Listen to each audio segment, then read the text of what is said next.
ya en nuestro segmento de la entrevista.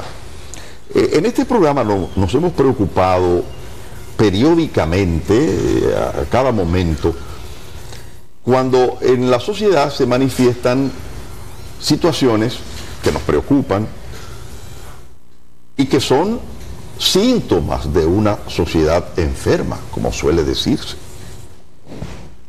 Como está la nuestra, enferma de violencia intrafamiliar, de mucha desorientación en los miembros de la familia, una inversión de valores tremenda, y todo esto pues provoca una diversidad de situaciones. Entonces, cuando se producen nuevos hechos que nos recuerdan que hay esa situación, buscamos expertos, personas que pueden tener muchas estadísticas, informaciones comparadas, estadísticas comparadas, qué está pasando en otros países, cuál es la situación, por qué, el origen de esto. Pudieran tener respuesta para muchas preguntas que vamos a hacer aquí en el programa. Bueno, y ese es el caso de este día, en que hemos invitado a la doctora Catherine Matos. Ella es ex fiscal de la familia, es decir, que durante el tiempo que estuvo como funcionaria de esa área, vio muchos casos, muchas situaciones y se nutrió de esa realidad social dominicana. Entonces consideramos que ella, abogada en ejercicio ahora, pero experta en estos asuntos, pudiera ayudarnos a tratar siquiera de descubrir qué está pasando en la sociedad dominicana. Por ejemplo, una de las cosas que nos movió a traerle fue este último hecho que está en las redes. Hoy hay un editorial de Diario Libre a propósito de esa situación, de niños o estudiantes en una escuela que para celebrar el cierre del año escolar lo que hicieron fue romper pupitres, romper mobiliario escolar. Y uno dice, bueno, pero ¿y esto? ¿Es la familia? ¿Es la mala educación? ¿Es que estamos locos? ¿Qué es lo que está pasando? Bueno, muy buenos días, doctora. Buenos días, buen muchas día, gracias. Doctora, bienvenida. Gracias, nueva vez. Gracias, muy amable, y muchas gracias por permitirme llegar a la audiencia en el día de hoy. Muy bien. La verdad es que usted ha hecho una introducción muy precisa y muy oportuna con relación a lo preocupante del tema de la violencia en sentido general. Bueno, así es. Pues, doctora, a mí me ha llamado la atención que gracias a las redes sociales podemos manejar información inmediata de lo que ocurre en los centros escolares. Pero ¿es correcto el manejo de difusión que se le da a los mismos? No quiero decir que se oculte ni nada por el estilo. Esa es la debida información que debe servirse a la población, y son correctos las acciones que hacen las autoridades en ese sentido. Bueno, excelente la pregunta, porque nos permite precisamente analizar la responsabilidad social que tenemos en relación a esos hechos que ocurren. Me refiero a que la noticia o el hecho que se da en la escuela o en cualquier entorno familiar que involucre a un menor de edad debe ser manejado con mucha responsabilidad.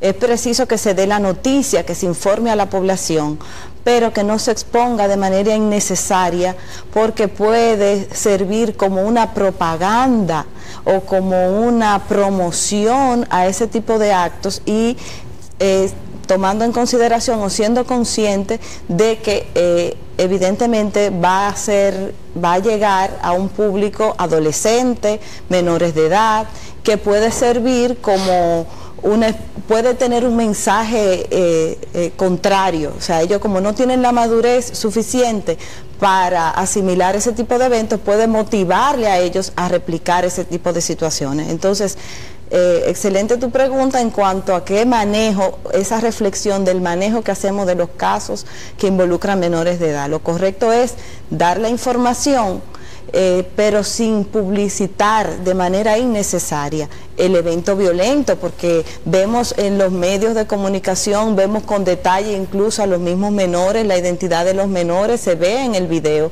de ese tipo de actos que no dejan de ser vandálicos, vamos a decir así, son actos vandálicos. A propósito del video, eso lo señala Inés Aispun en el editorial de Diario Libre de hoy. preguntándose, bueno, ¿es la sociedad la culpable o hay culpables específicos? Porque ella dice, esos jóvenes que hicieron ese acto vandálico se ven en los videos, se sabe quiénes son. Entonces, se supone que debe haber sanciones, porque eso es un acto vandálico. Claro que sí. Mire, con relación a ese tema, es muy importante que tomemos en cuenta que el evento final del acto vandálico es sancionable, la ley establece procedimientos, pero también el legislador en cuanto a los menores de edad se centra mucho en la prevención, en la responsabilidad que tiene la familia, ¿verdad? Y el centro educativo de evitar que ese tipo de eventos lleguen ahí. Y es verdad, claro, pero también hay como mucha protección al menor, y hay menores que saben más que un adulto. Así es. Tienen el ánimo necandi, o sea, la intención de hacer cosas, conscientes de lo malo que es. Sí, tiene toda la razón. Por eso la ley establece responsabilidades primero a la familia, ¿verdad? Al Estado, a la sociedad en sentido general, para formar y darle educación y disciplina a los menores. Pero ya una vez cometido el acto, identificados los infractores, pues se establecen sanciones y un procedimiento penal conforme a la edad de la persona vinculada. Mire, nosotros hemos visto diferentes casos a través de los medios de comunicación o de las redes sociales, que es donde más rápido se divulgan. A mí me llamó la atención el caso de la niña que empujó a otra y la caída le provocó la muerte.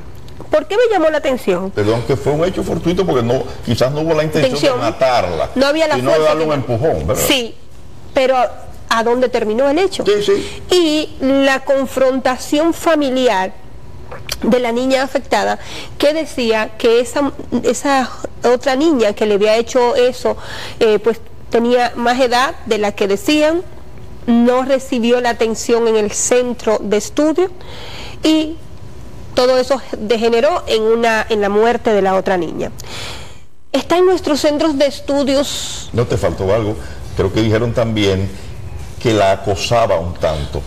Sí, porque ahí viene y las maestras. Sí, o el famoso bullying, que me diga alguien que haya pasado por el sistema de educación de la República Dominicana en los últimos 20 años y no ha sufrido de bullying, porque o era flaca, o era dientona, o tenía los moños a los 18 años, pero por algo te relajaban. Para nosotros en ese momento era un relajo, ahora es bullying. Igualmente las riñas en las escuelas. Sí, pero las riñas toda la vida que yo sepa, en las escuelas públicas, por lo menos, ¿verdad? Escuelas públicas, se discute y se da un par de trompones. Sí, pero a diferencia de hoy en día, los niños van armados a la escuela. Entonces, ahí es donde viene mi pregunta. Lleva una secuencia a la comunidad, no termina en la escuela. Ahí es donde viene mi pregunta. Es otra época. ¿Cuál es la preparación de nuestros responsables de escuelas y de los profesores? Cuando digo nuestros responsables,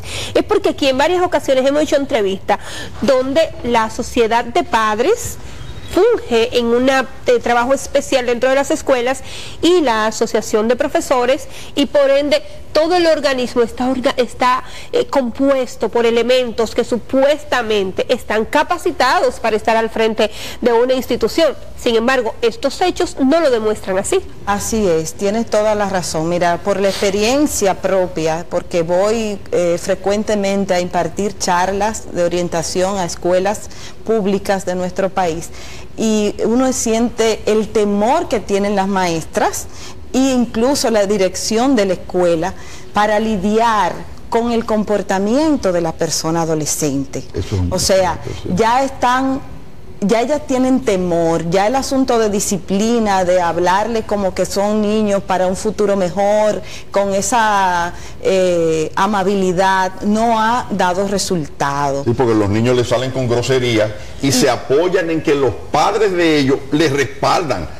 Y digo, oiga bien, hay una doctora, debilidad. si un maestro o una directora le llama la atención a un niño o lo suspende, quien va a pelear es el papá y la mamá, a insultar a la maestra y a la directora. Claro, porque nadie puede dar lo que no tiene. Si en tu casa tú no recibes la educación adecuada, el complemento, porque la gente se olvida aquí, las escuelas son un complemento, no es quien tiene que darte. Entonces ahí educación. En la familia es donde comienza la formación del individuo, la deficiencia, donde si tú sabes que tienes un niño con un problema de conducta, de disciplina, tienes que buscar orientación y ayuda a tiempo. O sea, lo ideal es que nos vayamos a trabajar en los barrios con las familias. Con las familias y conjuntamente con la escuela, pero llega el punto en el que estamos, en donde uno pide la intervención de la directora del centro, de las maestras, y por temor a su vida, porque vemos los hechos como son, pues no están. Entonces, nuestra legislación establece sanciones, que de hecho está en discusión siempre si aumento de la pena para los actos que cometen los menores de edad, porque al día de hoy se establecen la máximo de la pena ante un homicidio, ante un robo agravado, ante la venta de estupefacientes, es 5 años. ¿Y qué reciben esos menores para salir de ahí? Si el menor de edad tiene entre 13 a 17 años, la pena máxima es 3 años. Porque es un resultado de una negligencia de educación tanto de la familia como de la sociedad. Mi mayor crítica al sistema carcelario de la República Dominicana está basada en una muestra reciente, los delincuentes que balearon a la seguridad de los suegros del presidente Medina. La joven Marina demuestra una vez más que nuestras cárceles no reforman, dañan. Ella engañaba, iba y firmaba, pero no dejó de atracar, no dejó de cometer fechorías. Entonces, ¿cuándo va en tan poco tiempo se va a reformar un joven de homicidio o de un hecho agravado en 3 años o en 5? Así es, esa es la legislación que tenemos, que cuenta con programas de reinserción social, que tiene la responsabilidad de formar y de reintegrar ese individuo nuevo a la sociedad, porque estamos hablando de que un niño de 13 años que sea condenado a 3 años, a los 16 está en la cárcel por el crimen más atroz que pueda cometer. Entonces, el rol de la sociedad o lo que la ley ha establecido es que no concibe que a esa edad una persona esté delinquiendo, que hay una falta dentro de la familia y dentro de la sociedad, que no podemos responsabilizarlo a él porque no le hemos dado las herramientas para que sea un ser humano de bien. Sí. Ese es el enfoque. Me sorprende que me estén haciendo señal de que el programa se está terminando. Ya mi reloj todavía le faltan unos minutitos, pero bueno, ya para concluir, el tema de la familia y los padres y amigos de la escuela, lástima que esa institución se ha desgajado mucho, pero cuando los padres están integrados a la escuela y trabajan con los maestros y con la directora, las cosas funcionan mejor porque tienen un control de los muchachos y de los padres de los muchachos. Claro que sí. Y pueden prestarle una colaboración a la directora y a los maestros. Fíjese, yo tengo un nieto en Holanda, dominico holandés. Muy lindo, por cierto, muchachito. ¿Qué resulta? ¿Cómo funcionan las cosas allá con usando incluso la tecnología? Claro, es una sociedad avanzada, no es la nuestra. Ay. Los papás tienen computadora, ¿verdad? Y el maestro tiene su computadora. Y están conectados. Y la maestra le envía a cada padre, madre de los niños, el informe diario del comportamiento del niño, si hizo la tarea, cuál es la tarea que le pusieron. Si llegó temprano. Un informe. Y ella, la mamá del niño, se comunica con la maestra por la vía de la computadora y tienen un contacto. Y le es más fácil a la maestra porque no tiene que hacer una cita, sino que desde su casa se escribe. Dile a tu papá o a tu mamá que venga. Ya no resulta, no tiene efecto. Porque a veces no le mandan, la nota. La nota se la envían a la computadora, directa al papá. Hay una responsabilidad en la formación del ser humano que no podemos desviar, y de hecho la misma ley establece sanciones a los padres por la negligencia en el cuidado y disciplina de sus hijos. Establece en los daños, por ejemplo, en esas imágenes que vimos recientemente, establece incluso hasta prisión, hasta 1 mes, a los padres que hayan actuado con negligencia, a los papás que paguen los pupitres, que eso no es de la escuela, ¿y los libros? Eso es de nosotros que lo pagamos. La escuela lo compra con el dinero de los impuestos que pagamos nosotros.